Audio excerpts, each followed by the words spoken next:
জরুরি সংস্কার কাজ শেষ করে আগামী ৩ থেকে ৪ মাসের মধ্যেই নির্বাচন করা সম্ভব। বাড়ি বাড়ি গিয়ে ভোটার তালিকা না করে প্রযুক্তির সহায়তা নিয়ে হালনাগাদ করতে পারে নির্বাচন কমিশন।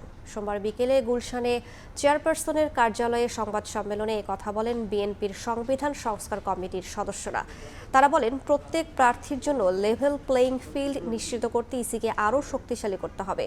এছাড়া আওয়ামী লীগ আমলে প্রশ্নবিদ্ধ নির্বাচনে জড়িত কর্মকর্তাদের আগামী নির্বাচনে কোনো দায়িত্বে না রাখতে কমিশনের কাছে প্রস্তাব দেওয়ার কথা জানান হয়।